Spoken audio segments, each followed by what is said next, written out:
আগামী 12ই ফেব্রুয়ারি বাংলাদেশের জাতীয় নির্বাচন। ওই দিন আমরা শুধু আমাদের এলাকার এমপি নির্বাচন করব না, বরং প্রথমবারের মতো একটি গণভোটে অংশ নেব। কিন্তু এই গণভোট আসলে কি? কেন আমাদের হ্যাঁ অথবা না ভোট দিতে হবে? চলুন খুব সহজে বুঝে নিই।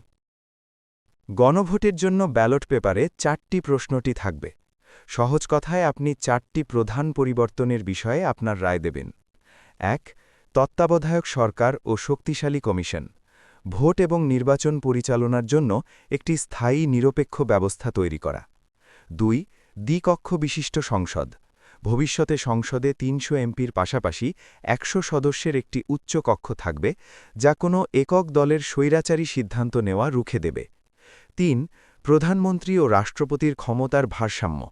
একজন ব্যক্তি 2 মেয়াদের বেশি প্রধানমন্ত্রী হতে পারবেন না, এবং রাষ্ট্রপতির ক্ষমতা কিছুটা বাড়ানো হবে।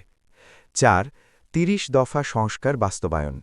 পরবর্তী নির্বাচনে যে দলই জয়ী হোক, তারা সংবিধানের এই বড় পরিবর্তনগুলো মেনে চলতে আইনত বাধ্য থাকবে। এখন প্রশ্ন হল, এই সংস্কারগুলোতে একমত হলে আমাদের লাভ কি? প্রথমত, দেশে স্বৈরতন্ত্রের পথ বন্ধ হবে। কেউ আজীবন ক্ষমতায় থাকতে পারবে না। দ্বিতীয়ত, বিচার বিভাগ ও নির্বাচন কমিশন স্বাধীন হবে।